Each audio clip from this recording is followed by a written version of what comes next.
বৈশাখ কৃষ্ণপক্ষিয়া ভরথিনী একাদশী ব্রত মাহাত্ম্য ভবিষ্যোত্তর পুরাণে যুধিষ্ঠির শ্রীকৃষ্ণ সংবাদে বর্ণনা করা হয়েছে। যুধিষ্ঠির মহারাজ শ্রীকৃষ্ণকে বললেন, হে বাসুদেব, আপনাকে প্রণাম।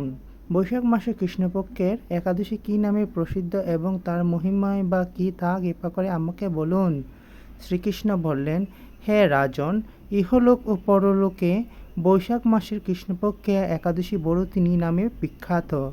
এই ব্রত পালনে সর্বদা সুখ লাভ হয় এবং পাপ ক্ষয় ও সৌভাগ্য প্রাপ্তি ঘটে। দুর্ভাগ্য স্ত্রীলোক এই ব্রত পালনে সর্বসৌভাগ্য লাভ করে থাকে। ভক্তি ও মুক্তি প্রদানকারী এই ব্রত সর্বপাপ হরণ এবং গর্ভবাস যন্ত্রণা বিনাশ করে। এই ব্রতের প্রভাবে মান্ধাতা, ধূমকুমার আদি রাজারা দিব্যধাম লাভ করেছেন। এমনকি মহাদেব শিবও এই ব্রত পালন করেছিলেন। 10,000 বৎসর তপস্যার ফল কেবলমাত্র এক ভরথিনী ব্রতের পালনে লাভ হয়। যে শ্রদ্ধাবান ব্যক্তি এই ব্রত পালন করেন তিনি ইহলোক ও পরলোকে সমস্ত প্রকার বঞ্চিত ফল লাভ করেন। হে নৃপশ্রেষ্ঠ, অশ্বদান অপেক্ষা গজদান শ্রেষ্ঠ। গজদান থেকে ভূমিদান, তা থেকে তিলদান, তিলদান থেকে স্বর্ণদান এবং তা অপেক্ষা অন্নদান শ্রেষ্ঠ। অন্নদানের মতো শ্রেষ্ঠ দান আর নেই। পিতৃলোক, দেবলোক ও মনুষ্যরা অন্নদানেই পরিতৃপ্ত হন। পণ্ডিতেরা কন্যাদানকে অন্নদানের সমান বলে থাকেন। স্বয়ং ভগবান গোদানকে অন্নদানের সমান বলেছেন। আবার এই সমস্ত প্রকার দান থেকেও বিদ্যাদান শ্রেষ্ঠ। কিন্তু এই ভরথিনী ব্রতের পালনে এই বিদ্যাদানের সমান ফল লাভ হয়ে থাকে। পাপমতী যে সব মানুষ কন্যার উপার্জিত অর্থে জীবন ধারণ করে, পূর্ণকয়ে তাদের নরক যন্ত্রণা ভোগ করতে হয়। তাই কখনো কন্যার উপার্জিত অর্থ গ্রহণ করা উচিত নয়।